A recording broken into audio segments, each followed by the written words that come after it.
तो आज के लिए न्यूज़ ला लेके 18 दिसंबर की पहले न्यूज़ है इसराइल। ये न्यूयॉर्क टाइम्स में छपा है ये रिपोर्ट। और इस रिपोर्ट में कहा गया है कि इसराइल को कई साल पहले पता था कि हमास को पैसा किन जगहों से आ रहा है और क्या क्या तरीके से हमास पैसा कमा रहा है। इसराइल सरकार को ये पता होने के बावजूद उसने कोई एक्शन नहीं लिया।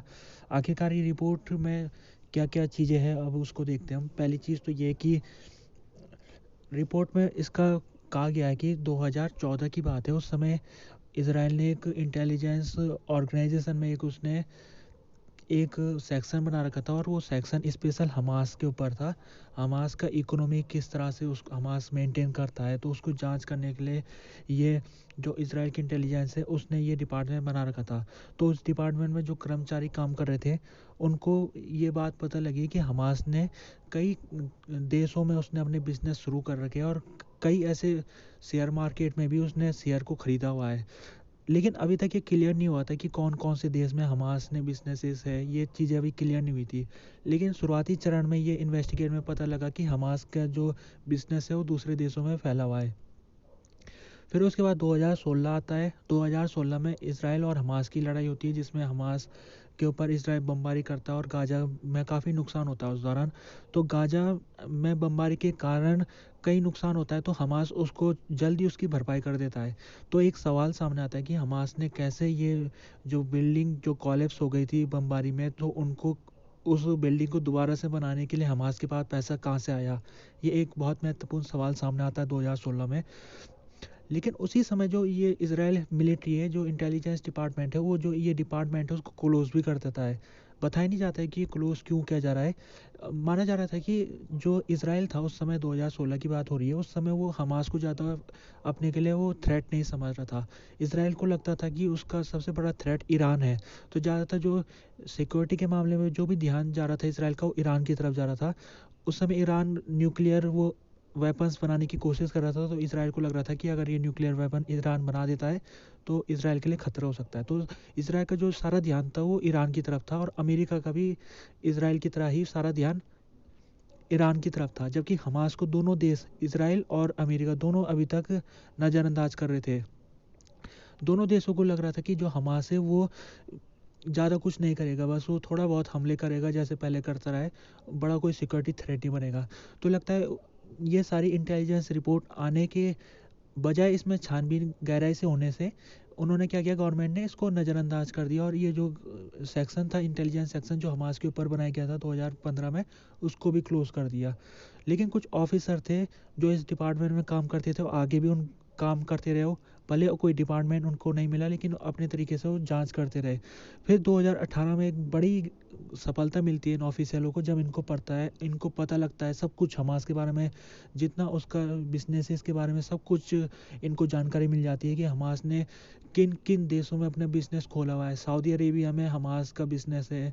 इसके अलावा हमास का बिजनेस तुर्की के साथ है। तुर्की में बहुत बड़ा उसने शेयर मार्केट में उसने शेयर ले रखे है। इसके अलावा सूडान में भी हमास के वहाँ पर बिजनेसेस है। ये सारी चीज़ें जब पता लगती है और ये भी पता लगता है कि ये जो बिजनेस है ये आमतौर में क्या होता है, जो टेररिस्ट ऑर्गेनाइजेशन होती है वो मनी लॉन्ड्रिंग करने के लिए अकाउंट खोलती है, इलीगल अकाउंट या जो फेक अकाउंट जिसको कहते हैं। लेकिन हमास का जो अकाउंट थे उसमें वाकई में जो लेन देन हो रहा था उसमें, यानी जो उसके हमास का जो पैसा है वो उसको किसी में इन्वेस्ट कर रहा था, किसी काम में जैसे रोड के काम में या फिर दूसरे किसी इंफ्रास्ट्रक्चर में। तो उससे जो पैसा वापस हमास को मिल रहा था। कहने का मतलब है जैसे दूसरे इन्वेस्टर होते वैसे ही हमास भी एक इन्वेस्टर के रूप में इन बैंकों में पैसा जमा कर रहा था और वक्त वक्त में उसको शेयर के रूप में वो पैसे वापस भी मिल रहे थे। तो हमास के बारे में पता लगा कि हमास का जो बिजनेस नेटवर्क है वो बहुत देशों में फैला हुआ है। और इन देशों में भी फैला हुआ है कि जिन देशों में अमेरिका के जो इन्वेस्टर है वो जब वहाँ पर पैसा लगाते हैं तो वो पता लगा है कि कुछ जैसे कुछ बैंकों में जो जीसस क्राइस्ट यानी जो सेंट ऑफ जीसस क्राइस्ट एक ऑर्गेनाइजेशन है अमेरिका की, तो ये एक शेयर मार्केट में इसने पैसा लगा रखा था। और वो जो शेयर मार्केट में जिस अकाउंट में उसने पैसा जमा किया था वो अकाउंट हमास का था। तो ये अमेरिका के कुछ इन्वेस्टर थे जो हमास के अकाउंट में पैसा जमा कर रहे थे और उनको पता तक नहीं था कि वो हमास के अकाउंट में पैसे जमा जमा कर रहे हैं, क्योंकि हमास ने सब चीज़ें को छुपा के रखा हुआ था। लेकिन ये पूरा कंट्रोल हमास के पास था, और हमास इसके द्वारा इन्वेस्टरों से काफ़ी पैसा उठा रहा था, वो काफ़ी पैसा उसको बिजनेसेस में लगा रहा था, फिर वापस उसको प्रॉफिट भी मिला था। 2018 में ये सारी चीज़ें आने के बाद जब इसराइल ने सऊदी अरेबिया को बताया कि आपके देश में हमास का यहाँ बिज़नेस चल रहा है, तो सऊदी अरेबिया की सरकार ने कार्रवाई की और कुछ जो बिज़नेस से जुड़े हुए हमास के लोग हैं उनको गिरफ्तार किया, और इसके अलावा इंटेलिजेंस सऊदी अरेबिया ने इसराइल को मुहैया कराई।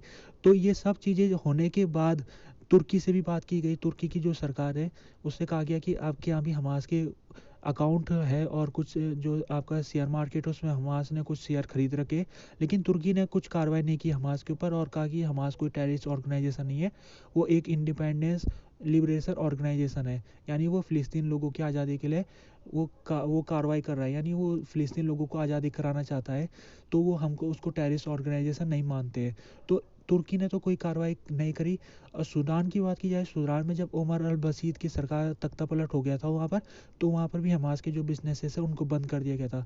तो जो देशों में केवल तुर्की ही एकमात्र देश बचा था जिसने हमास के जो अकाउंट है उसको कंटिन्यू रखा था। लेकिन उस समय भी जब ये सारी चीज़ें सामने आई, फिर भी जो इसराइल है उसने उसने कुछ किया नहीं। उसने जैसे होने के लिए तो इसराइल काफ़ी कार्रवाई कर सकता था, वो इस की जांच में कार्रवाई कर सकता था, जैसे वो तुर्की के ऊपर प्रेशर डाल सकता कि था कि, और अमेरिका सरकार ये सैंक्शन लगा सकती थी, तुर्की की जो बैंक है उसमें सैंक्शन लगा सकता था। जैसे एक एफटीएफ आपने अगर सुना होगा, तो उसमें फाइनेंशियल टेररिज्म अगर कोई देश करता है तो उसके ऊपर उसको ब्लैक लिस्ट किया जाता है। तो तुर्की को भी ब्लैक लिस्ट किया जा सकता था अमेरिका द्वारा, लेकिन अमेरिका ने भी तुर्की के ऊपर कोई कार्रवाई नहीं की। तो 2018 में ये सब कुछ पता लग गया था कि हमास मिलियंस ऑफ डॉलर पैसा इन बिजनेसेस से कमा रहा है, और आने वाले समय में ये पैसे का इस्तेमाल हमास इसराइल के खिलाफ भी कर सकता है। ये सब चीज़ पता होने के बावजूद इसराइल और अमेरिका ने हमास के ऊपर कोई बड़ी कार्रवाई नहीं की। उनको लगा कि हमास कोई छोटा मोटा ऑर्गेनाइजेशन है और ज़्यादा कुछ नहीं कर पाएगा। लेकिन जब 7 अक्टूबर के दिन हमास ने कर दिखाया, उसने इसराइल के अंदर घुस के 1200 इसराइल लोगों की हत्या कर दी, और 250 इसराइली नागरिकों को उसने अगवा बना के जब वो गाजा के अंदर ले गया, तो ये सब चीज़ चकनाचूर हो गई। जो इसराइल की एक धारणा थी कि हमास ऐसा कार्रवाई नहीं कर सकता है, वो सब धारणा चकनाचूर हो गई। और अब अब चर्चा होने लग गई है कि क्या वाकई में अगर हम 2018 में ही ये सब चीज़ों के ऊपर अगर कदम उठा लेते, तो आज हो सकता था कि हमको ये दिन नहीं देखना पड़ता जो 7 अक्टूबर के दिन हुआ है। अभी बात की जाए तो नेतन्याहू की जो सरकार है, लगभग 10 सालों से इसराइल में नेतन्याहू की सरकार रही है। तो नेतन्याहू की गलती है, उन्होंने इन 10 सालों में हमास को उन्होंने दरकिनार किया, यानी हमास को उन्होंने ज़्यादा बड़ा खतरा नहीं समझा।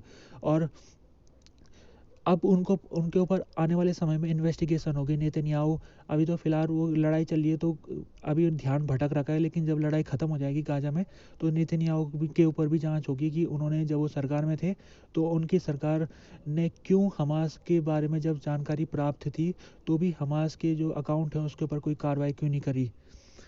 आगे बढ़ते हैं। दूसरी खबर आ रही है, जो परसों इसराइल की सेना जब नॉर्थन गाजा के सजैया कैंप में कार्रवाई कर रही थी, वहाँ हमास के टेररिस्टों को ढूंढ रही थी, तो उनको 3 इजरायली हॉस्टेजेस दिखे, और इसराइल सेना ने उन्हें गलती से उनको हमास का मेंबर समझ लिया और उनकी हत्या कर ली। तो ये कल बात पता लगी कि 3 हॉस्टेजेस ने अपने हाथ में जो वाइट शर्ट है उसको लगा रखा था, यानी शर्ट जो वाइट शर्ट है उसको झंडे के रूप में इस्तेमाल कर रहे थे, उसमें डंडा लगा के। और माना जाता है कि अगर लड़ाई में कोई भी व्यक्ति अगर सफ़ेद झंडा तरीके से अगर दिखाने लग जाता है कहीं पर, तो उसका मतलब होता है कि वो सरेंडर करना चाहता है। तो इन 3 इजरायली हॉस्टेजेस को पता था कि ये जो इसराइल सेना है इनको हमास का टेररिस्ट समझ सकती है, तो इन्होंने अपनी पहचान को बताने के लिए, यानी ये ताकि सेना को लगे कि ये हमला नहीं करने वाले, और इसीलिए इन्होंने वाइट जो शर्ट है उसको झंडे की तरह उन्होंने दिखाया था। मतलब जब सेना उनके सामने आ रही थी तो झंडा उसको दिखा रहे थे सेना को, और हो सकता है कि वो बताने की कोशिश कर रहे थे कि हम कोई हमला करने वाले नहीं है। लेकिन इसराइल की सेना ने ये सब चीज़ को उसने नज़रअंदाज किया और इन तीनों लोगों की हत्या कर दी। ये जो बात सामने आई है, और ये एक बहुत बड़ा झटका है इसराइल की, अगर माने जाए इसराइल के लिए। इसराइल की सेना एक बहुत प्रोफेशनल आर्मी मानी जाती है, और उससे उम्मीद ऐसे नहीं की जा सकती है कि वो इस तरह से बिना अनप्रोफेशनल यहाँ पर जो लड़ाई में चीज़ें हो रही है। अभी पता चला है कि इसराइल के 2-3 दिन पहले 9 सिपाही एक ही दिन में एक जगह, ये जो सजैया है वहीं पर ही नेबरहुड में वो मारे गए थे। तो इसराइल की जो सेना है उसके इतनी प्रोफेशनल सेना मानी जाती है। तो जो परसों की 3 लोगों की जो हत्या हुई है, तो हो सकता है कि जो सिपाही थे उनको लगा होगा कि हमको फंसाने की कोशिश हो रही है। जैसे कि परसों की घटना से एक दिन पहले 9 इजरायली सिपाहियों की एक ही समय मौत हो गई थी, और उन उस घटना में हुआ ये था कि एक सिपाही खो गया था। वो जब ऑपरेशन चल रहा था, तो उसमें एक सिपाही खो गया था, तो उसको ढूंढने के लिए दूसरे सिपाही उसको ढूंढने के लिए आए। तब तक जो हमास के फाइटर थे उन्होंने उनको घेर लिया और उनकी गोलीबारी करके उनकी हत्या कर ली। तो इसराइल सेना के लिए इस समय बहुत दिक्कत की बात है कि जो जस सजेजिया का इलाका है, ये बहुत घनत्व वाला इलाका है। यहाँ पर जो हमास के फाइटर है वो कहीं पर भी छुपे हो सकते हैं, बिल्डिंग के बहुत है यहाँ पर छुपने के लिए बहुत सारी जगह है। तो लगता है इसराइल की सेना का समझ में नहीं आ रहा है उनको कि कैसे तरीके से कार्रवाई की जाए। तो जो परसों की घटना है जिसमें 3 इजरायली ये जो हॉस्टेजेस थे, ये जो वाइट झंडा लेके घूम रहे थे, इनको 7 अक्टूबर के दिन हमास ने इसराइल से अगवा कर दिया था। और अभी ये पता नहीं है कि ये सड़क में आए कैसे। क्या इनको हमास ने छोड़ दिया था, कि ये खुद छूट के आ गए, भाग के आ गए? ऐसा भी हो सकता है। इजराइल सेना को उम्मीद नहीं थी कि ये ऐसे उनको बीच में कोई हॉस्टेजेस दिख जाएगा। उनको लगा था कि इन हॉस्टेजेस को टनल के अंदर हमारे से छुपा रखा होगा या किसी ऐसे इलाके में छुपा रखा होगा। तो ये उम्मीद नहीं थी इजराइल सेना को। लेकिन अगर हम जब लड़ाई के समय भी कुछ गाइडलाइंस पालन करनी पड़ती है, जैसे कि अगर कोई व्यक्ति अगर वाइट झंडा दिखाने लग जाता है तो उसके ऊपर गोली नहीं चलानी चाहिए। वो माना जाता है वो सरेंडर करना चाहता है। अगर वो हमास के फाइटर भी अगर वाइट झंडा अगर दिखाने लग जाते हैं तो वहाँ पर भी गोलीबारी नहीं करनी चाहिए, ये लड़ाई के नियम कहते हैं। लेकिन इसराइल सेना ने जिस तरह से परसों इस नियम का उल्लंघन किया, तो उसके ऊपर इसराइल सेना का भी स्टेटमेंट आ गया। उन्होंने कहा ये बहुत दुख की बात है कि ऐसा नहीं होना चाहिए था, और ये जो नियम है उसके खिलाफ है। ऐसा कार्रवाई जो सेना के जवानों ने की वो गलत है। लेकिन इसके बाद भी अभी इसराइल की सरकार का स्टेटमेंट आया। उन्होंने कहा है कि हम अभी सेना के साथ खड़े हुए। हाँ, सेना से गलती हुई है, कुछ जो सिपाही है उनसे थोड़ा मिस जजमेंट हुआ है, हम मानते हैं। लेकिन ये जो सेना का जो ऑपरेशन है ये बहुत कॉम्प्लिकेटेड है, और हमको समझना चाहिए कि ऐसे मौके आ जाते हैं जब सेना को पता नहीं लग पाता है कि ये जो लोग उनके सामने क्या वो हमास के हैं या फिर वो उनके अपने हैं। तो हम अपनी सेना के साथ पूरी तरीके से खड़े हो रखे। अभी बात की जाए कि ऐसा पहले मौका नहीं आया जब इसराइल की जो सेना है उसने अपने ही साथियों में हमला किया है। ये इससे पहले भी हुआ है। अभी तक 119 इजरायली सिपाही मारे जा चुके हैं जब से गाजा में उन्होंने कार्रवाई की है, और इनमें से 20% सिपाही फ्रेंडली फायर में मारे गए, यानी एक सिपाही ने दूसरे को गलती से फायरिंग कर दी थी। तो लगभग 10-20 के लगभग जो सिपाही है वो फ्रेंडली फायर में अभी तक मारे जा चुके हैं। अभी इसमें फिर से जो हॉस्टेजेस हुए हैं इसके ऊपर फिर से बवाल शुरू हो गया है। अभी तक लगभग 120 हॉस्टेजेस हमास के पास है।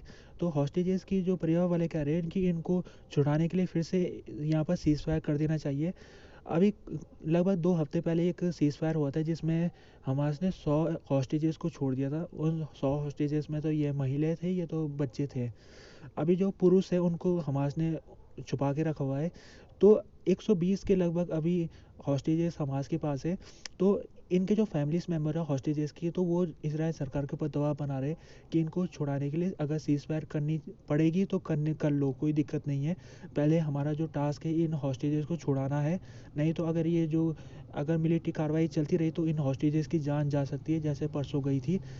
तो ये जो हॉस्टेजेस का जो प्रेशर सीज फायर के लगने के बाद थोड़ा कम हो गया था, अभी इस घटना के बाद फिर से वो चालू हो गया, और कई जो लोग हैं वो सड़कों में जाके प्रोटेस्ट कर रहे हैं, इसराइल सरकार से डिमांड कर रहे हैं कि इन हॉस्टेजेस को छुड़ाने के लिए सीज फायर होनी चाहिए और हमास के साथ डील होनी चाहिए कुछ समय के लिए, जब तक ये हॉस्टेजेस सबके सब छूट के नहीं आ जाते। आगे बढ़ते हैं। अभी खबर आ रही है यूक्रेन से। यूक्रेन में इस समय लड़ाई में यूक्रेन को काफ़ी उसका नुकसान तो उसको सहना पड़ा है। लगभग 1 लाख से ज़्यादा सिपाही उसके मारे जा चुके हैं। उसको आर्थिक भी इस समय जूझना पड़ रहा है। अमेरिका जो उसको पैसा भेजता है वो पैसा भी रुका हुआ है। तो यूक्रेन की स्थिति अभी थोड़ा मुश्किलों से भरी हुई है। और एक और खबर आ रही है कि यूक्रेन में इस समय सिपाहियों की कमी हो चुकी है। जो लड़ाई में जाने वाले सिपाही है, उनकी कमी होने के कारण ज़बरदस्ती जो लोगों को उठा के सेना फ़ौज में भर्ती कर रही है। ऐसी खबरें यूक्रेन के कई शहरों में आ रही है। जो रिक्रूटर होते हैं, यानी अभी कुछ हफ्ते पहले जो रिक्रूट करने की जो जिम्मेदारी थी वो पहले सरकार के पास थी, लेकिन अब सरकार ने उसको प्राइवेट कंपनियों को दे दिया। तो प्राइवेट कंपनियां सड़कों से किसी भी जवान व्यक्ति को उठा के उसको सेना में भेज दे रही है, उससे बिना परमिशन लिए हुए उसको ज़बरदस्ती उसको उठा के सेना में भर्ती किया जा रहा है।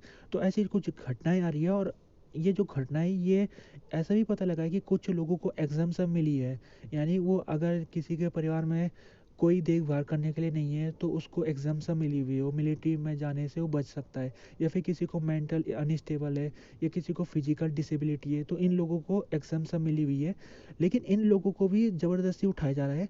और ये जो इस तरह से चीज़ें हो रही है, ये एक बहुत बड़ा सवाल चिन्ह खड़ा करती है।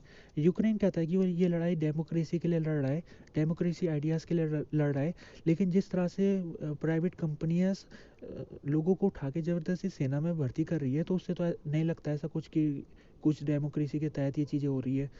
जहाँ तक बात की जाए, अभी कई महीनों से ये भी खबरें आ रही है कि जो रिक्रूटमेंट कंपनीज थी, जब ये इनके आने से पहले जब मिलिट्री सेंटर हुआ करते थे, यानी जो सेना थी वही रिक्रूटमेंट करती थी, तो सेना में कई ज़्यादा करप्शन के मामले देखने को मिले थे। यानी जो अमीर व्यक्ति था वो एग्जाम्शन ले लेता था, वो करप्शन यानी वो पैसा देता था मिलिट्री ऑफिसर को, $1000 का वो ब्राइबरी देता था, यानी उसको रिश्वत देता था। जो जो सेंटर का हेड है, तो उसको पैसा देके उसको फिर वो एग्जाम्शन ले लेता था कोई अमीर व्यक्ति, और वो लड़ाई से बच जाता था, यानी वो अपने के लिए एग्जाम्शन ले लेता था। जो अमीर व्यक्ति है वो इस तरह से एग्जाम्शन जब उन्होंने लड़ाई के शुरुआती चरणों में लिया था, अभी कुछ ही महीनों की पहले की बात है, जब ये बात सरकार को पता लगी, तो सरकार ने जो कमांड सेंटर के जितने भी कमांडर थे उनको बर्खास्त कर दिया था, सबको उनको उनके सस्पेंड कर दिया था जब ये बात गवर्नमेंट को पता लगी। और ये भी पता लगा कि ये बड़े पैमाने में होता था, लगभग कई हज़ार लोग हैं जिन्होंने करप्शन करके अपने के लिए एग्जाम्शन ले लिया था।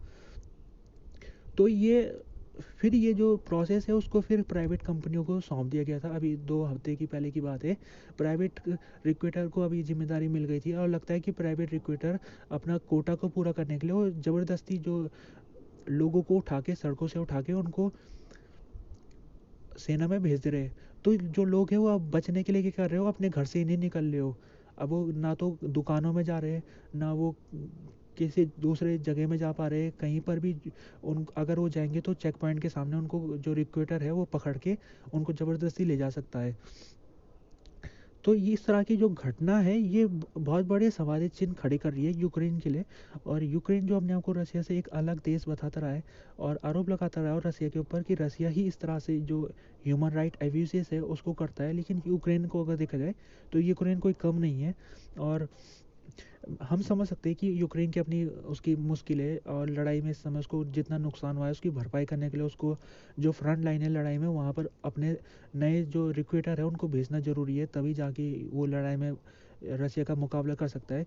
लेकिन इस तरीके से ज़बरदस्ती लोगों को उठा के वहाँ पर सेना में भेजना ये ठीक नहीं लगता है। और ख़ास तौर में ऐसे समय जब जो एग्जाम्शन वाले लोग हैं जिनको पहले से सरकार ने एग्जाम्शन दे रखा है, उन लोगों को एग्जाम्शन होने के बावजूद उनको पकड़ा जा रहा है मजबूरन और उनको सेना में भेजा जा रहा है। और ये भी सवाल उठना चाहिए कि जो करप्शन है यूक्रेन में, कोई ये करप्शन एक इकलौता करप्शन का मामला नहीं है, इसके अलावा भी करप्शन के कई आरोप है।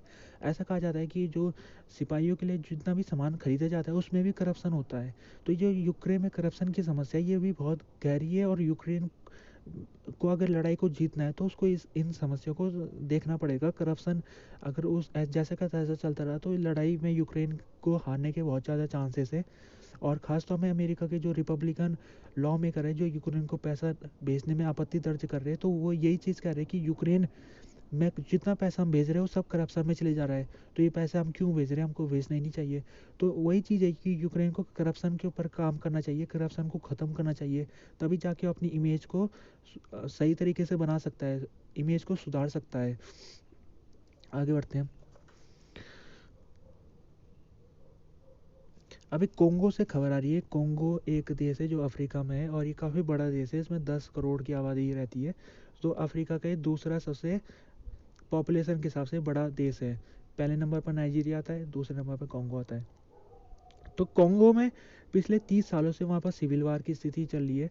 जो कोंगो की ईस्टर्न बॉर्डर है, ईस्टर्न जो इलाका है उसका रवांडा से लगता है। तो ईस्टर्न वाले क्षेत्र में पिछले 30 सालों से इंसर्जेंसी चल रही है और माना जा रहा है कि इन 30 सालों में लगभग 60 लाख लोगों की ये हत्या हो चुकी है अभी तक इस ईस्टर्न वाले हिस्से में। तो अगर माना जाए कि ये क्यों आए, ये इंसर्जेंसी की शुरुआत क्या है और कैसे ये शुरू हुआ था, तो रवांडा जो पड़ोसी देश है, तो वहाँ से जब जेनोसाइड हो रहा था 1994 की बात है। तो जेनोसाइड के समय लोग अपनी जान को बचाने के लिए वो जो कोंगो का ईस्टर्न वाला भाग है वहाँ पर वो बस गए और तभी से यहाँ पर इंसर्जेंसी शुरू हो गई थी। ये इंसर्जेंसी में अभी दो पक्ष है। एक तो पक्ष है जो यहाँ पर इंसर्जेंसी करने वाले जो ग्रुप है वो एक पक्ष है और दूसरा पक्ष कोंगो की गवर्नमेंट है। कोंगो की गवर्नमेंट ने लगभग ये ईस्टर्न वाले हिस्से से उसका कब्जा हट चुका है। तो इसको अपने कब्जे में लेने के लिए वो कई सालों से कोशिश कर रही है। तो ये जो दोनों ग्रुप है, एक जो रेबल ग्रुप है और दूसरा जो कोंगो गवर्नमेंट है, इनके बीच में जो झड़प हो रही है वो लगातार हो रही है पिछले 1 साल से। तो ये झड़प काफ़ी बढ़ गई है और ये भी कहा जा रहा है कि जो लोग यहाँ पर ईस्टर्न वाले इलाके में रहते थे वो बार बार इस इलाके को छोड़ने में मजबूर होना पड़ रहा है उन्हें और वो अपने शहर को छोड़ के वो दूसरे जगहों में उनको आना पड़ रहा है। अगर बात की जाए तो कोंगो और रवांडा के संबंध यहाँ पर बहुत ज़्यादा महत्वपूर्ण हो जाते हैं क्योंकि जो ईस्टर्न भाग में जो ग्रुप है, जो रेबल ग्रुप है, उसकी सहायता रवांडा की सरकार कर रही है और रवांडा की सरकार ही उनको मिलिट्री हेल्प भेज रही है। तो जो कोंगो की गवर्नमेंट है वो रवांडा की सरकार के ऊपर आरोप लगा रही है कि रवांडा ही ये सब चीज़ों को भड़का रहा है, जबकि जो रवांडा की सरकार है वो इनकार कर रही है। अपनी जो उसकी भूमिका है उससे वो इनकार कर रही है। अभी जनवरी फरवरी के महीने जो 2023 का शुरुआती समय था वहाँ पर इन दोनों देशों के बीच में लड़ाई की संभावना दर्ज कराई जा रही थी और कहा जा रहा था कि ये कभी भी इन दोनों देशों के बीच में लड़ाई शुरू हो सकती है। लेकिन अमेरिका ने मध्यस्थता कराई थी इन दोनों देशों में, तब जाके लड़ाई को टला जा सकता था। और अभी भी ये संभावना दर्ज कराई जा रही है कि फिर से ये संभावना हो सकती है आने वाले दिनों में कि ये दोनों देश लड़ाई में उतर सकते हैं और अमेरिका फिर से कोशिश करेगा इनको बनाने की। जहाँ तक बात की जाए कि कोंगो की लोगों के बारे में बात करना बहुत महत्वपूर्ण है, जिन लोगों को यहाँ पर पिसना पड़ रहा है। दोनों जो रेबल ग्रुप है वो भी उनके ऊपर अत्याचार कर रहे हैं और जो सरकार की फोर्सेस है वो भी अत्याचार कर रही है। कई महिलाओं का रेप हुआ है इस इलाके में जो रहती है और बहुत ज़्यादा दिक्कतों का सामना करना पड़ा है। उनकी जो बेसिक सप्लाई है वो उनको नहीं मिल पा रही है। तो ये इलाका जो ईस्टर्न इलाका है यहाँ पर जो लोग हैं उनके लिए बहुत सारी दिक्कत है। और अभी एक न्यूज़ भी है कि जनवरी के महीने में कोंगो में इलेक्शन होने वाले हैं और जो इलेक्शन है वो इन क्षेत्रों में नहीं होंगे जो ईस्टर्न वाले क्षेत्र है, क्योंकि यहाँ पर अभी कोंगो का यहाँ पर शासन हट रखा है। यहाँ पर कोंगो का कोई ना तो उसका कोई यहाँ पर ऑफिशियल सिस्टम अभी बिल्कुल नहीं है। तो इस वजह से ये जो दोनों डिस्ट्रिक्ट इस इलाके में पड़ते हैं वहाँ पर वोटिंग नहीं होगा।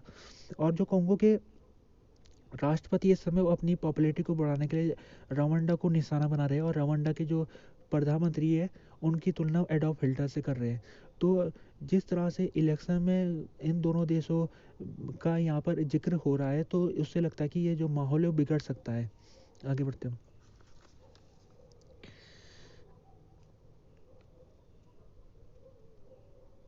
अभी सूडान में भी सिविल वार चल रहा है। सूडान ये सूडान भी एक काफ़ी बड़ा देश है, अफ्रीका में पड़ता है।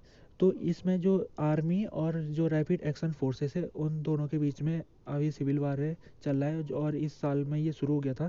तो इसमें जो कैपिटल है खार्तूम, वहाँ पर ये शुरुआत हुई थी इसकी और खार्तूम से कई लोग भाग के वो एक शहर की तरफ चले गए थे। शहर का नाम है वद मदीना। ये लगभग खार्तूम से 100 किलोमीटर की दूरी में है।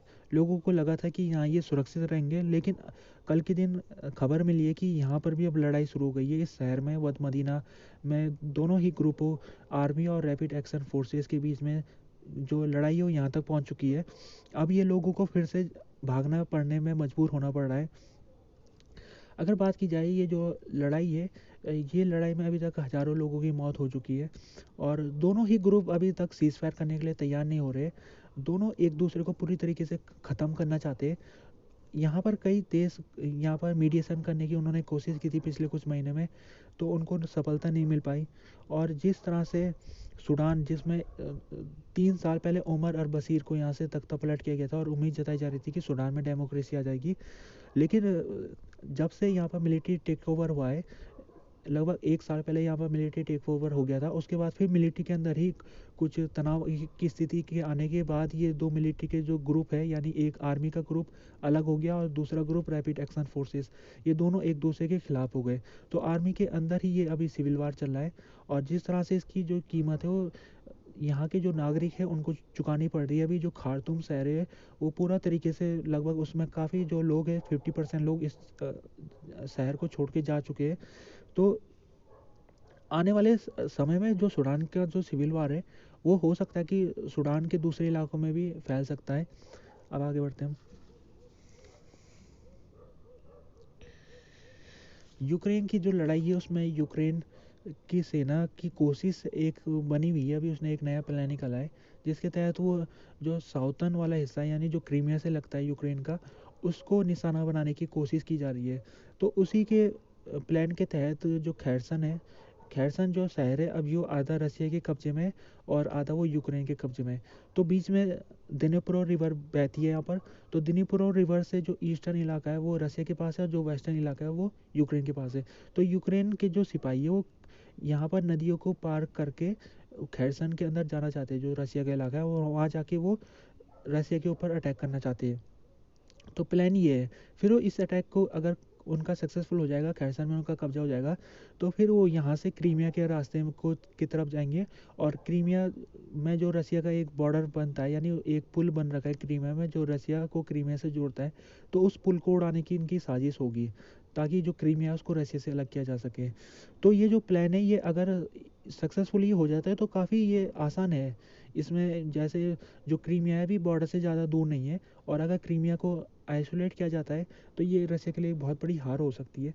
लेकिन ये अगर इसको पेपर में देखा जाए तो पेपर में तो ये प्लान आसान दिख रहा है, लेकिन जो प्रैक्टिकल है, प्रैक्टिकली देखा जाए तो ये बहुत दिक्कतों से भरा हुआ है। पहली दिक्कत ये है कि ये दिनोपरो रिवर को पार करना बड़ा मुश्किल है, और जो सिपाही है जो इस रिवर को पार करना उनको ज़रूरी है तभी वो बॉर्डर की दूसरी तरफ पहुंच पाएंगे। तो उनको रात को निकलना पड़ता है ताकि वो जो रसियन फ़ौज है उससे बच सके, रसियन फ़ौजों से बच के वो रात को निकलते। तो कई सिपाही कहते हैं कि वो नहीं पहुंच पाते, रिवर इतनी खड्डे भर रखे रिवर में, और यहाँ पर माइंस भी बिछा रखी रसियन है, रिवर्स के बीच बीच में माइंस बिछा रखी है, जिसकी वजह से कई सिपाहियों की रिवर को क्रॉस करते हुए उनकी मौत हो गई है। और साथ में जो रसिया है वो सेलिंग भी करता रहता है। जब रसिया को अंदाज़ा लगता है, अंदेशा लगता है जब उसको कि यहाँ पर यूक्रेन के जो सिपाही है वो यहाँ से वो हमारी इलाके में आने वाले हैं, तो वो सेलिंग करते रहते हैं, अंधाधुंध सेलिंग करते रहते हैं। तो अभी तक ये जो प्लान है इसमें यूक्रेन को काफ़ी नुकसान सहना पड़ा है, उसको सफलता भी नहीं मिली है।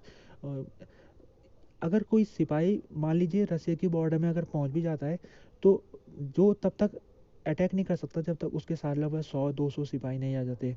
तो ये जो प्लान है उसको तभी सक्सेसफुल हो पाएगा जब कई बड़ी मात्रा में जो यूक्रेन के सिपाही है वो बॉर्डर की दूसरी तरफ पहुंच जाएंगे। तो ऐसा नहीं हो पा रहा है अभी तक, और बदले में यूक्रेन को काफ़ी सिपाही उसको खोने पड़े। उसको जो सिपाही अगर पहुंच भी जा रहा है बॉर्डर की दूसरी पार, तो उसको लौटना पड़ रहा है क्योंकि उसके जो साथी है वो नहीं पहुंच पा रहे, तो अकेला वो यहाँ पर अटैक नहीं कर सकता है, तो फिर उसको वापस जाना पड़ रहा है। तो कई सिपाही जो इस ऑपरेशन में शामिल थे उन्होंने अभी कई की इंजरीज हो रखी है, यानी उनको चोटें लगी है, अभी हॉस्पिटल में है, वो भर्ती हो रखे।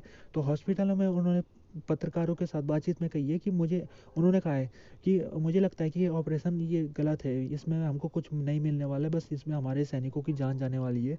तो ये जो खैरसन का इलाके में जो ये प्लानिंग है ये बहुत ही ज़्यादा यूक्रेन के सिपाहियों की जान इसमें गंवानी पड़ रही है उनको। और अगर देखा जाए कि ये जो खैरसन का इलाका है ये इलाका बहुत ही क्रिटिकल है इस समय, और जिस तरह से लड़ाई में यूक्रेन को हार का सामना करना पड़ा है। दूसरी जगहों की बात की जाए जैसे अभी यहाँ पर अदिविका एक जगह है जो नॉर्थ की तरफ पड़ता है, तो नॉर्थ अदिविका में इस समय भयानक लड़ाई चल रही है। रसियन की सेना इस इलाके को कब्जे में लेने की कोशिश कर रही है। तो यूक्रेन की जो यहाँ पर सिपाहियों के देखा जाए तो उसके सिपाही कम हो रहे हैं, और अभी तक ये हो नहीं पा रहा है कंफर्म कि किसको कहाँ भेजा जाए।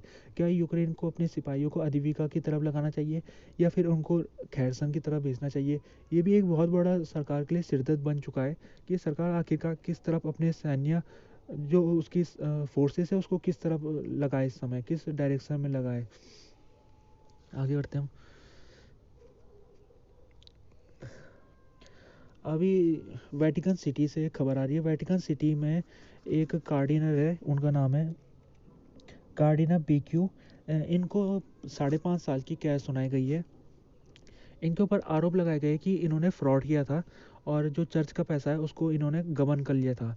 तो ये जो कार्डिनल है ये बताया जा रहा है कि पोप फ्रांसिस के करीबी थे, और कई सालों तक ये पोप फ्रांसिस के बहुत करीबी क्लोज ये वर्कर रहे थे। जो फ्रांसिस है उनके साथ इन्होंने लंबे समय से काम किया था। और अभी इनके ऊपर जो सज़ा सुनाई गई है, तो माना जा रहा है कि पोप फ्रांसिस का हाथ है इनको सज़ा दिलाने में। और पोप फ्रांसिस का कहना है कि वो जो करप्शन है, ऐसी घटनाओं अगर कुछ होती है ऐसी कहीं पर, उनको कोई भी करप्शन करता है तो उसको सज़ा मिलनी चाहिए।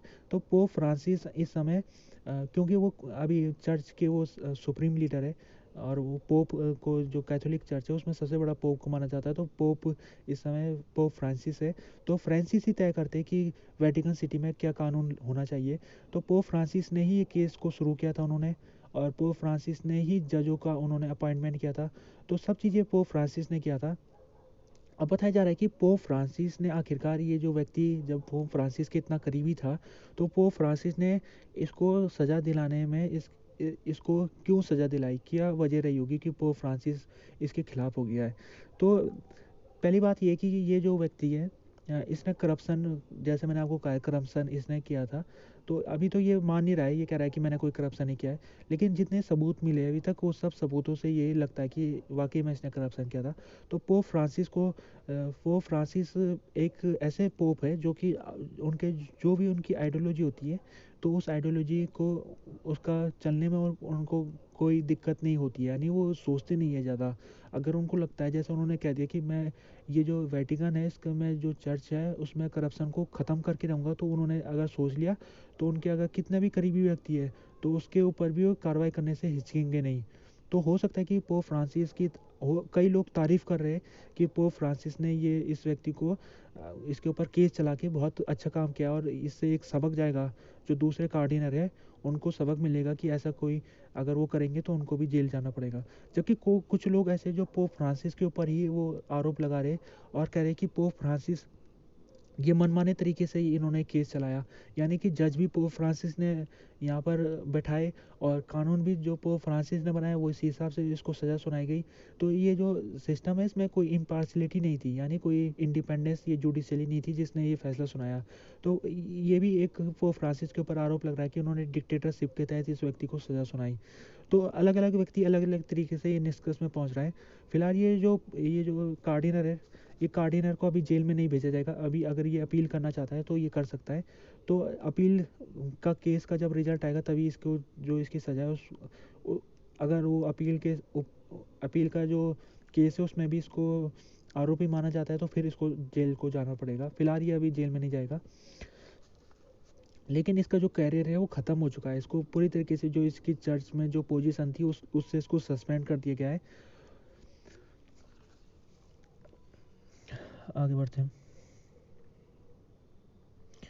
अभी ये खबर आ रही है निकारागुआ जो सेंट्रल अमेरिका के क्षेत्र है उसमें से एक देश पड़ता है निकारागुआ। तो निकारागुआ से खबर आ रही है, निकारागुआ में अभी पिछले महीने एक महिला जिसका नाम पेलो कोइस था, वो ये महिला मिस यूनिवर्स बन गई थी नवंबर के महीने में। ये अल सल्वाडोर एक जगह वहाँ पर ये कंपटीशन हुआ था।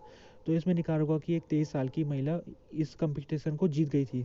तो निकारागुआ के लिए एक बहुत फख्र की बात थी, बहुत उनके लिए गर्व की बात थी कि उनके एक छोटा सा देश 60 लाख की आबादी का देश है निकारागुआ, तो उस देश में पहली बार कोई महिला मिस यूनिवर्स बन रही है।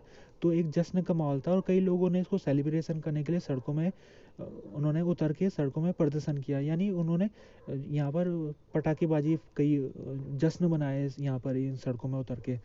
तो ये जो महिला है, ये बताया जा रहा है कि ये महिला जब इसको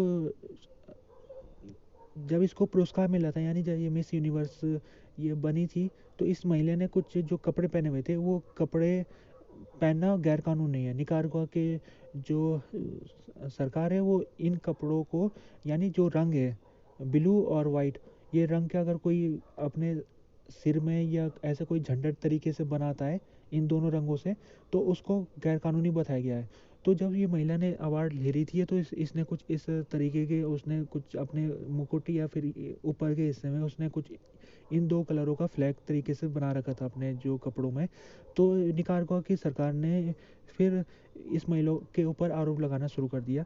और इस महिला को अभी इस महिला पहली तो एक चीज़ ये है कि ये महिला के ऊपर आरोप लग रहा है कि ये गवर्नमेंट के खिलाफ ये लगी हुई है, यानी एंटी गवर्नमेंट प्रोटेस्ट में ये शामिल भी रही थी। 2018 में बड़े पैमाने में प्रोटेस्ट हुआ था। निकारागुआ के जो लोग थे वो सड़क में उतर के गवर्नमेंट के खिलाफ वो प्रदर्शन कर रहे थे 2018 में, उसमें सैकड़ों लोगों की मृत्यु भी हो गई थी।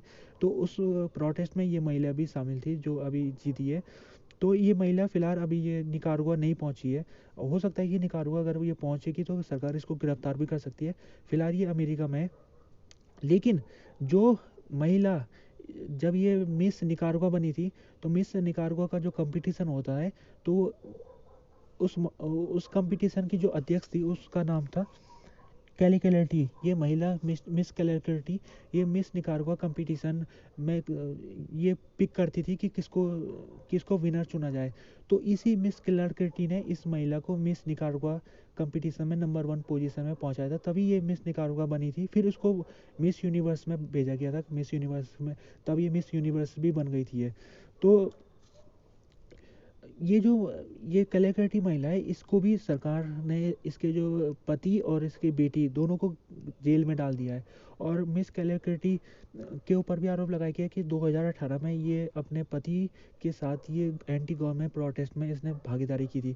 तो अगर निकारागुआ सरकार को देखा जाए, तो निकारागुआ सरकार अपने खिलाफ कोई भी विरोध प्रदर्शन उनको दिखता है, अगर चाहे वो इनडायरेक्ट भी हो, तो उसको बिल्कुल वो बैन कर देती है। जैसे कि उन लोगों को या तो एक्साइल में भेज देती है, उनको देश से निकाल देती है जो लोग ऐसा करते हैं, या फिर उनको जेल के अंदर भेज देती है।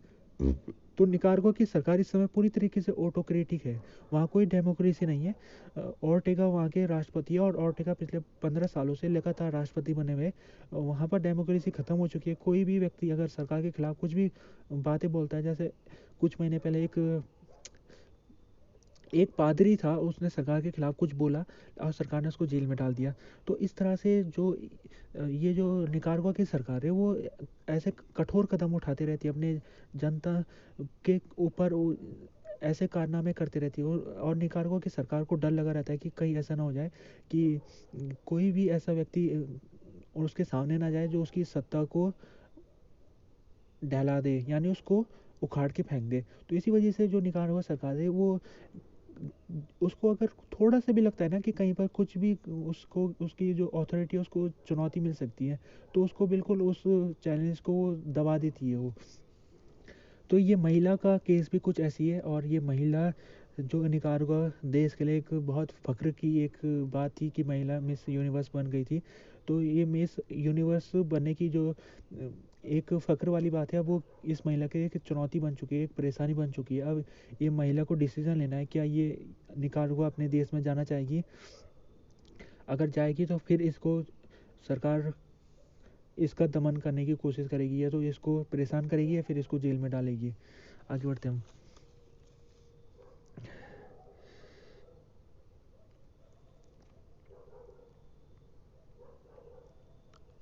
अभी जो गाजा में लड़ाई चल रही है, लगभग 2 महीने से ज़्यादा हो चुका है।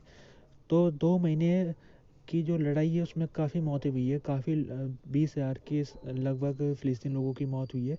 और बमबारी के कारण कई लोगों को घायल भी होना पड़ा है। तो ये जो घायल लोग हैं इनको हॉस्पिटल में जब ले जाया जाता है, तो जो हॉस्पिटल में इनका इलाज करते हैं जो डॉक्टर, उनको बहुत ज़्यादा चुनौती से भर के काम करना पड़ता है। जैसे कि हॉस्पिटल में बहुत ज़्यादा मरीज़ पिछले 2 महीने में आ गए थे। डॉक्टरों को बिल्कुल उनको 24 घंटे उनको काम करना पड़ा कई दिनों तक लगातार। ऊपर से जो सप्लाईज़ थी वो भी बंद हो गई थी। तो एक ऐसे ही डॉक्टर अबू घसेन तो ये जब लड़ाई के शुरुआती दिनों में ये गाजा में थे, फंस गए थे। ये वैसे तो ब्रिटेन के नागरिक हैं, लेकिन ये गाजा में घूमने गए थे। तो उसी समय ये 7 अक्टूबर की घटना हो गई और गाजा के ऊपर अटैक हो गया था। फिर ये जो गाजा है उसको इसको सीज कर दिया था इसराइल ने, यानी कि कोई भी व्यक्ति इस इलाके को छोड़ के नहीं जा सकता था। तो अबू सीता यहाँ पर फंस गए थे। तो अबू सीता पेशे से डॉक्टर थे, तो उन्होंने अपने डॉक्टर प्रोफेशन का फ़ायदा उठा के यहाँ पर हॉस्पिटलों में जाके सेवा दी। उन्होंने लगभग 40 दिन तक वो यहाँ पर सेवा देते रहे। तो अब वो घसन अभी ब्रिटेन पहुंच चुके, और ब्रिटेन में जब वो पहुंचे तो उन्होंने कुछ पत्रकारों के साथ बातचीत में कहा है कि किस प्रकार से 40 दिन तक उन्होंने क्या क्या देखा है, और उस बारे में उन्होंने पत्रकारों को बताया। अब वो घसन कहते हैं शुरुआत में कि ये आपको अगर इसको समझना है कि जो मैंने देखा, तो आप ये समझ लीजिए कि आप एक बीच में हो, यानी आप एक जो समुद्र के किनारे बीच होता है, तो बीच में अगर आप हो और एकदम से लहर उठ पड़ती है, यानी हाई टाइड आ जाता है, तो क्या होता है कि लहरें एकदम से ऊंची उड़ जाती है, और अगर कोई व्यक्ति लहरों के सामने खड़ा हो रखा है तो लहरें उसको चपेट में ले लेती है। तो उसी तरह से गाजा में हुआ था। गाजा में जब मैं हॉस्पिटल में सेवा दे रहा था, तो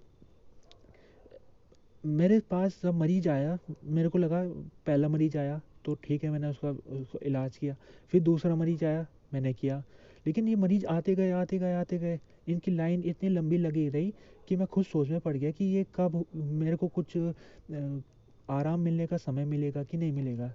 तो ये व्यक्ति कहता है कि ये सिचुएशन इतनी ज़्यादा टफ हो गई थी कि ये एक लहरों की तरह ये जो मरीज़ थे ये हॉस्पिटलों के अंदर आ गए, और हमारे ऊपर एक बहुत बड़ी चुनौती हो गई कि हम किस तरह से इनका ट्रीटमेंट करें। कई ऐसे मरीज़ थे जिनकी सिचुएशन इतनी बुरी थी कि उनके हाथ पाँव को काटना पड़ रहा था, तभी उनकी जान बचाई जा सकती है। एक छोटी लड़की आई मेरे पास, उसका आधा फेस पूरी तरीके से उखड़ गया था, यानी उसका जो बॉम्बिंग के वजह से उसका जो आधा फेस है, वो उसका जो मांस है वो निकल गया था। तो ऐसे ऐसे क्रूर दृश्य भी हमको देखने को मिला था। और बच्चों को देख के तो मेरे को बहुत ज़्यादा बुरा लगा। 6 साल के बच्चे, 7 साल के बच्चे जब इनकी हॉस्पिटल को में आते थे, और इनकी जो कई बच्चों के हाथ पाँव को काटना पड़ा। 4 साल का बच्चा, उसके पाँव को काटना पड़ा। तो ये काम जब मैं करता था तो मेरे हाथ कांपते थे, जब मैं बच्चों को ये ट्रीटमेंट करना पड़ता था मुझे। तो ये बहुत चैलेंजिंग टास्क था। लेकिन ये व्यक्ति कहता है कि यहाँ पर मुझे कुछ इंसानों में कुछ एक उनकी सॉलिडेरिटी भी दिखी, यानी उनकी एकता भी दिखी है। जैसे कि अभी हमारा जो समाज है वो इंडिविजुअल्स की तरफ बढ़ता जा रहा है, यानी जो व्यक्ति है वो अलग रहता है, अपना एक इंडिविजुअल बन के जा रहा है। वो अपना खाना वो खुद खाता है, और जो भी उसकी जो सुविधा है, यानी उसका जो फ़ोन है, वो फ़ोन को जो उसका फ़ोन है उसका इस्तेमाल वही करता है, किसी दूसरे व्यक्ति को नहीं देता है। तो वो जो उसकी सुविधाएं की चीज़ें वो दूसरों के साथ शेयर नहीं करता है। जबकि जब मैं गाजा के हॉस्पिटल में था तो मैंने देखा कि लोग सब अपने जो जो भी उनका सामान था वो शेयर कर रहे थे, यानी जो खाना था वो सब मिल बांट के, भरे उनको दो दो बीज मिल रहे होंगे, लेकिन वो दो दो बीज भी अगर कोई व्यक्ति शेयर के लिए था तो उसको वो अपना अनाज दे रहे थे। तो कहने का मतलब ये है कि लोग शेयरिंग कर रहे थे, और ये एक हमको इंसान के बारे में एक अच्छी चीज़ यहाँ पर निकल के आई है कि इंसान भले उसके ऊपर कितनी दिक्कत है, लेकिन वो अभी भी वो मानवता को उसने नहीं छोड़ा है। और ये मानवता मुझे गाजा के हॉस्पिटलों के अंदर देखने को मिली थी। तो ये जो व्यक्ति है, ये जैसे कि मैंने आपको कहा है कि ये 40 दिन तक ये गाजा में ये सेवा देता रहा। उसके बाद जब इसराइल ने ये रफ़ा बॉर्डर को खोल दिया था, तो ये रफ़ा बॉर्डर के रास्ते से इजिप्ट में गया, फिर इजिप्ट के बाद ही अपने घर ब्रिटेन की तरफ चले गया। तो ये अब वहाँ पर अब ये सोच रहा है, ये कहता है कि मैं अब सोच रहा हूँ कि मैंने क्या सही किया गाजा से निकल के, क्या या फिर मेरे को वहाँ पर रुकना चाहिए था। वहाँ के जो लोग थे अभी भी उनके ऊपर काफ़ी दिक्कत है। तो मेरे को कभी कभी गिल्टी फील होता है, कभी कभी मुझे ऐसा लगता है कि मुझे लोगों को छोड़ के नहीं जाना चाहता। लेकिन मुझे कभी कभी ऐसा लगता है कि मैंने सही किया जो भी किया। वजह यह है कि मैं कुछ कर नहीं सकता था, वहाँ पर दवाइयाँ ख़त्म हो चुकी थी, एनेस्थीसिया ख़त्म हो चुका था। दूसरे प्रकार की दवाइयाँ इलाजों के लिए जो इस्तेमाल की जाती है वो ख़त्म हो चुकी थी, तो मेरे पास कोई चारा नहीं बचा था। आगे बढ़ते हैं हम। अभी जो यूएस की कांग्रेस है उसने एक बिल को पास किया। ये जो बिल है ये नेटो को लेकर संबंध है इसका। और इस बिल के तहत जो सरकार, कोई भी राष्ट्रपति है अगर आने वाले समय में फ्यूचर राष्ट्रपति की, वो मनमाने तरीके से अमेरिका को नेटो से बाहर नहीं निकाल सकता है। और तभी निकाल सकता हो नेटो से बाहर जब जो सीनेट है वो 2/3 बहुमत से पारित कर देती है अगर राष्ट्रपति का डिसीजन, तभी जाके जो राष्ट्रपति है वो अमेरिका को नेटो से बाहर निकाल सकता है। तो नेटो क्या है पहले हम समझ लेते हैं। नेटो एक मिलिट्री अलायंस है और इसको सेकेंड वर्ल्ड वार के बाद बनाया गया था। इसके तहत जो अमेरिका था उसने ये नेटो अलायंस को बनाया था और इसमें यूरोप के कई देशों को शामिल किया गया था। और उस समय सोवियत यूनियन जो आज का रसिया है उसको सोवियत यूनियन के नाम से जाना जाता था, तो उसके हमले से सुरक्षित करने के लिए ये नेटो बनाया गया था। और कहा गया था कि अगर सोवियत यूनियन किसी के ऊपर भी हमला करता है जो नेटो का सदस्य है, तो ये माना जाएगा कि ये सभी देशों के ऊपर हमला है, यानी अमेरिका के ऊपर भी हमला है। तो इसको शुरुआत अमेरिका ने की थी और ये कोल्ड वार के दौरान ये शुरुआत हुई थी। तो अमेरिका इसका फाउंडर है। और जब सोवियत यूनियन टूट गया था तो कई देश डिमांड कर रहे थे कि नेटो को भी अब ख़त्म कर देना चाहिए, क्योंकि सोवियत यूनियन अब खतरा नहीं है तो अब नेटो को भी कोई उसकी ज़रूरत नहीं है। लेकिन नेटो बना रहा और अभी तक नेटो का अस्तित्व है। अब फिर से खतरा उठ गया। अब रसिया क्या कर रहा है कि ईस्टर्न यूरोपियन देशों को डराने की कोशिश कर रहा है और आने वाले समय में वो हमला भी कर सकता है। कई ऐसे देश है जैसे फिनलैंड जो अभी अभी नेटो का मेंबर बना है। तो अगर रसिया फिनलैंड के ऊपर हमला कर देता है तो ये माना जाएगा कि सभी नेटो देशों के ऊपर ये हमला हो गया है और अमेरिका के ऊपर भी हमला माना जाएगा। तो इन देशों को फिर कलेक्टिव सिक्योरिटी के तहत ये कार्रवाई करनी पड़ेगी रसिया के ऊपर। तो ये अगर ये जो बिल है, अब इसके ऊपर आते हैं हम, ये बिल क्यों पास किया गया है। अगर ये जो फाउंडर है नेटो का वो अमेरिका है, तो क्यों कोई अमेरिका का राष्ट्रपति चाहेगा कि वो अमेरिका को नेटो से बाहर निकाले। अभी हम बात करें डोनाल्ड ट्रंप की, तो डोनाल्ड ट्रंप जब राष्ट्रपति थे 2016 से 20 तक, तो उन्होंने कई बार ऐसा सिग्नल दिए थे कि वो चाहते थे वो अमेरिका को नेटो से बाहर निकालने के, कई बार उन्होंने सिग्नल भी दिए हैं। हालांकि उन्होंने क्लियरिटी तो नहीं कहा उन्होंने, लेकिन उन्होंने जैसे एक बार उन्होंने कहा था कि एक मोंटेग्रो मेरे एक देश है, यानी वो नेटो का मेंबर है, एक छोटा सा देश है, तो अगर इसमें रसिया हमला कर देता है तो हम क्यों आए इसको बचाने के लिए, इतने छोटे देश जो हमसे हज़ारों किलोमीटर दूर है। तो ऐसा उन्होंने एक बार कहा था। इसके अलावा वो नेटो के जो उनके सहयोगी देश है उनको धमकाते थे कई बार, जैसे कि आपको डिफेंस स्पेंडिंग को बढ़ाना है। तो इस तरह से वो नेटो को निशाना बनाते रहे जब तक वो राष्ट्रपति थे। तो अब संभावना ये जताई जा रही है कि 2024 का जो इलेक्शन है उसमें मिस्टर ट्रंप फिर से जीत सकते हैं। तो मिस्टर ट्रंप अगर जीत जाएंगे तो वो क्या कर सकते हैं कि वो नेटो से अमेरिका को बाहर कर सकते हैं। तो ऐसी ही चीज़ों को रोकने के लिए अभी ये बिल पास किया गया है। और ये बिल जो हाउस ऑफ रिप्रेजेंटेटिव है उसमें पास हो गया है। अब ये राष्ट्रपति के पास जाएगा, यानी जो बाइडेन अगर इसमें साइन कर देते तो इसको ये कानून बन जाएगा। तो उससे जो डोनाल्ड ट्रंप है वो मनमाने तरीके से अगर चाह के भी वो अमेरिका को नेटो से बाहर नहीं निकाल सकते। उनको पहले सीनेट से 2/3 बहुमत लेनी पड़ेगी तभी जाके वो निकाल सकते हैं। तो ये बहुत महत्वपूर्ण डेवलपमेंट हुई है कल के दिन। आगे बढ़ते हैं। अभी चिली में रेफरेंडम आज के दिन होगा। और चिली ये कॉन्स्टिट्यूशनल रेफरेंडम है। इससे लोगों के सामने कॉन्स्टिट्यूशन रखा जाएगा, उसको लोगों को उसमें वोट देना है। अगर वो यस कर देते तो कॉन्स्टिट्यूशन को अपना लिया जाएगा, अगर वो नो कर देते तो कॉन्स्टिट्यूशन को गिरा दिया जाएगा, यानी उसको ख़त्म तो नहीं करेंगे क्योंकि नया कॉन्स्टिट्यूशन है। तो इसको अगर ये नो हो जाता है तो इसमें ये कॉन्स्टिट्यूशन जो मॉडल है उसको उसको ख़त्म हो जाएगा, मतलब उसको वो उसकी जगह एक दूसरा कॉन्स्टिट्यूशन लाना पड़ेगा। पहली चीज़ है कि चिली में क्या सिस्टम चल रहा है। चिली में इस समय 1986 का एक कॉन्स्टिट्यूशन चल रहा है। 1986 में वहाँ पर मिलिट्री गवर्नमेंट थी, पिनोसेट उस समय राष्ट्रपति थे, तो पिनोसेट ने वो कॉन्स्टिट्यूशन पास किया था। तो उस कॉन्स्टिट्यूशन में क्या था कि बहुत ज़्यादा उसमें लोगों के अधिकारों को दबाने की कोशिश की गई थी उस कॉन्स्टिट्यूशन में, यानी वो मिलिट्री गवर्नमेंट थी तो लोगों के अधिकारों को उसने ध्यान नहीं दिया उसके ऊपर। तो सरकार समय समय में इस कॉन्स्टिट्यूशन को चेंज करने की डिमांड करती रही है। तो इससे पहले भी एक साल पहले एक कॉन्स्टिट्यूशन सरकार ने रखा था जनता के सामने, तो उस कॉन्स्टिट्यूशन में जनता ने उसको ठुकरा दिया था। तो ये क्या चीज़ है कि ये कॉन्स्टिट्यूशन जो एक साल पहले था वो था लेफ्ट लीनिंग कॉन्स्टिट्यूशन। उसमें लोगों को कुछ जैसे लेफ्टिस्ट आइडियोलॉजी होती है तो उस हिसाब से उस कॉन्स्टिट्यूशन को बनाया गया था। और ये जो कॉन्स्टिट्यूशन जो आज के दिन चिली के लोग उसमें रेफरेंडम के तहत उसमें डिसीजन लेने वाले, वो बताया जा रहा है कि वो कॉन्स्टिट्यूशन राइटिस्ट कॉन्स्टिट्यूशन है, यानी उसमें जो दक्षिणपंथी विचारधारा है उसको उसके तहत, वो आइडियोलॉजी के तहत उस कल आज के कॉन्स्टिट्यूशन को लाया जा रहा है। तो ये जो माना जा रहा है कि ये जो कॉन्स्टिट्यूशन, इसको भी जो जनता है उसको ठुकरा सकती है इस कॉन्स्टिट्यूशन को। तो ऐसे मौके में क्या होगा फिर? तो बोरिक है इस समय राष्ट्रपति है चिली के, उन्होंने कहा है कि अगर ये आज के कॉन्स्टिट्यूशन को जनता ठुकरा देती है तो फिर हम, जब तक मैं राष्ट्रपति हूँ तब तक कोई कॉन्स्टिट्यूशन मैं नहीं लाऊंगा। तो चिली में क्या है, इस समय जो जनता है वो काफ़ी बढ़ चुकी है, 50% में जनता इस समय बटी हुई है। 50% इस समय राइट विंग विचारधारा को मानने वाली है, जबकि 50% लेफ्ट विंग विचारधारा को मानने वाली है। तो इस समय बहुत ज़्यादा पोलराइजेशन हमें चिली देश में देखने को मिल रहा है। और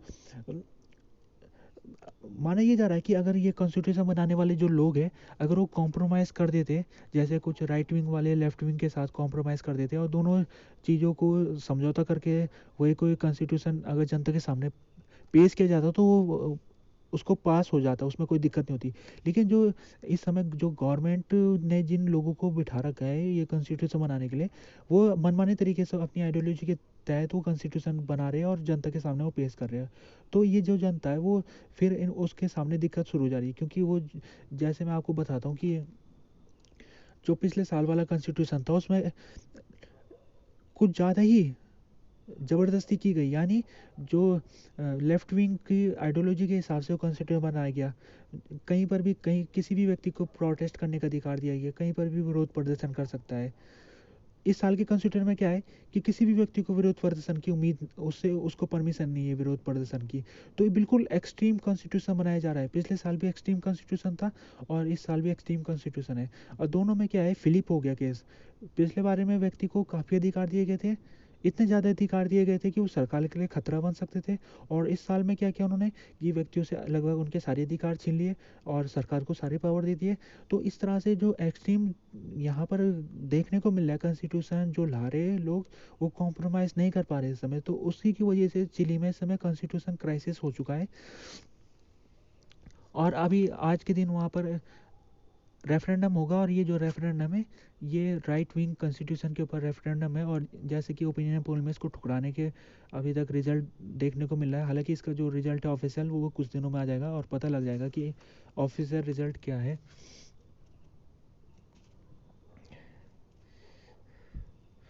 आगे बढ़ते हैं। अभी हांगकांग में एक केस चल रहा है एक व्यक्ति के ऊपर, इसका नाम है जिमी जिमी लाई। ये जिमी लाई एक बहुत फेमस व्यक्ति है हांगकांग का, और ये एक न्यूज़पेपर था एप्पल डेली, और इसका ये ओनर था इस न्यूज़पेपर का। ये न्यूज़पेपर हांगकांग में ये इसका पब्लिशिंग होती थी। तो इस व्यक्ति को 2020 में पकड़ दिया गया था और इसको लगभग 3 साल से ये जेल के अंदर है। तो जो जिमे कई है, माना जाता है कि ये एंटी चाइना व्यक्ति है, यानी चाइना गवर्नमेंट के खिलाफ ही अपने न्यूज़पेपर में भी पब्लिश करते थे ये। तो इसी वजह से इस व्यक्ति को गिरफ्तार किया गया था 2020 के समय। 2020 के समय में अगर देखा जाए तो वहाँ पर काफ़ी नेशनल सिक्योरिटी लॉ जब लाया गया था तो प्रोटेस्ट हो गया था हांगकांग में, और कई हज़ारों लोगों को जेलों के अंदर डाला गया था। उसमें से जिमी कई भी एक व्यक्ति थे। तो जिमी कई को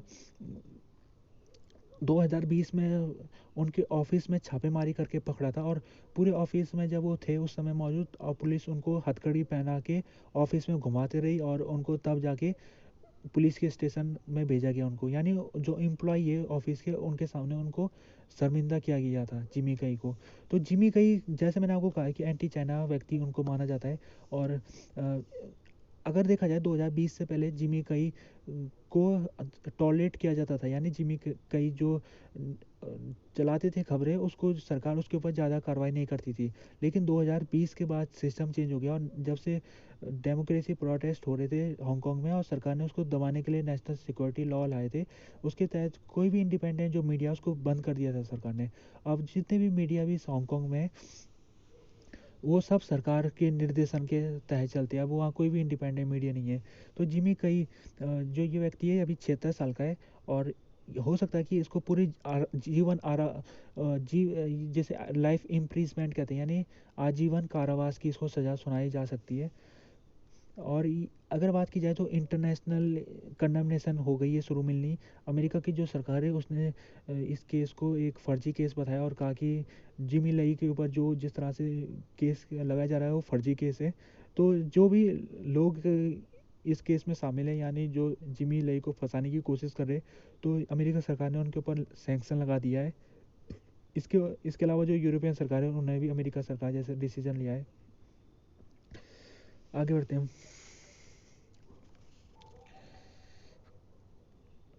इस समय जो यूएस का जो सपोर्ट है इसराइल के प्रति, वो इस समय काफ़ी उसमें तनाव देखने को मिला है। पहले देख लेते हैं हम इसराइल का जो लड़ाई हुई थी गाजा में, 7 अक्टूबर को उसने इसराइल के ऊपर हमला हुआ था। फिर 8 अक्टूबर को इसराइल ने जवाबी कार्रवाई कर दी थी और गाजा के ऊपर बमबारी शुरू कर दी थी।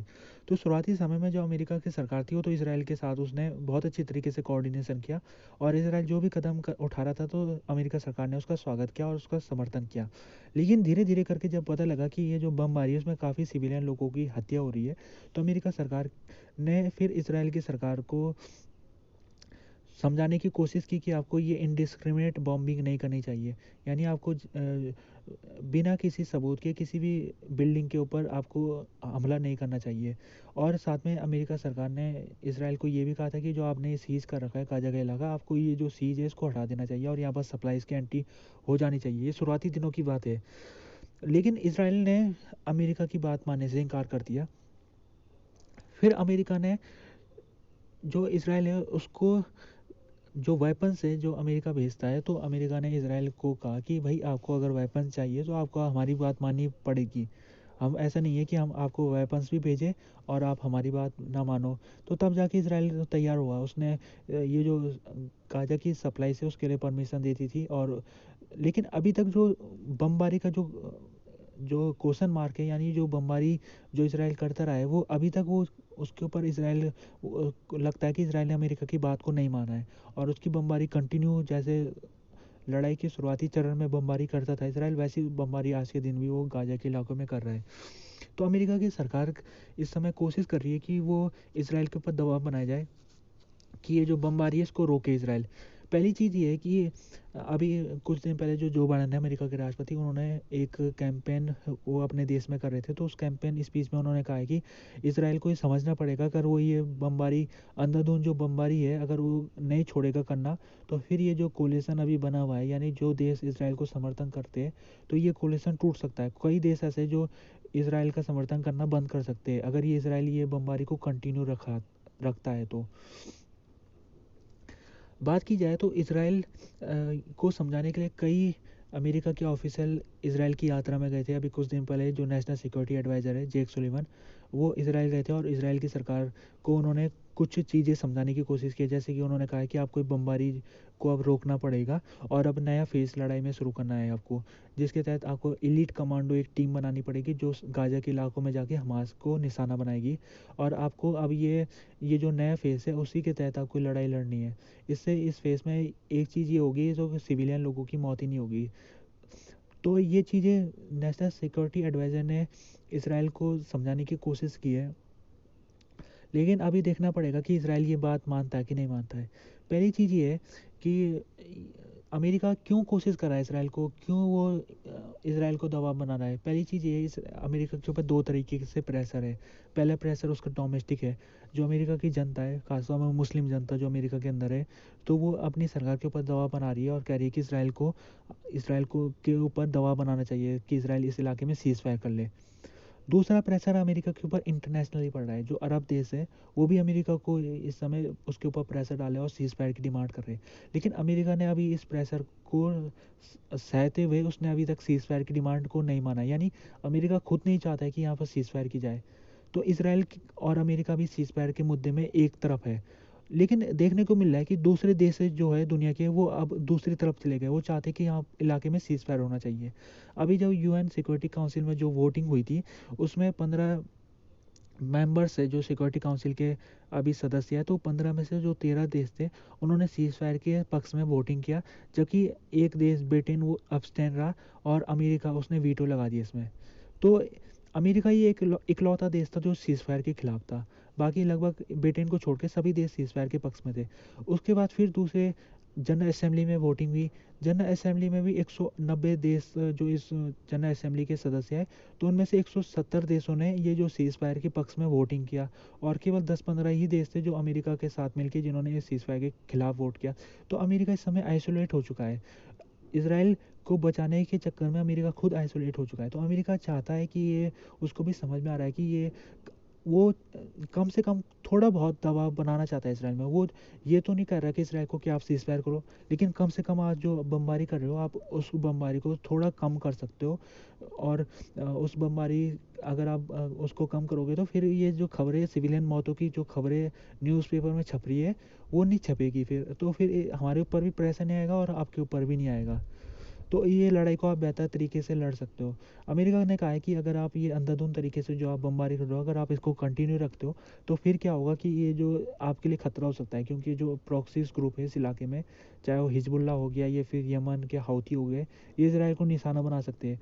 तो बेहतर यही होगा कि इसराइल ये जो अभी इसराइल ने लगभग जो हमास का इंफ्रास्ट्रक्चर है उसको ख़त्म कर दिया है, तो अब ये फेज़ जो लड़ाई का उसको दूसरे में अब शिफ्ट कर देना चाहिए, दूसरे फेज़ अब लड़ाई का शुरुआत कर देनी चाहिए। उसमें टारगेट किया जाएगा, यानी जो स्पेशल ऑपरेशन के तहत कमांडो को भेजा जाएगा कुछ क्षेत्रों में और वो कार्रवाई करेंगे। तो ये कुछ आज की खबरें थी।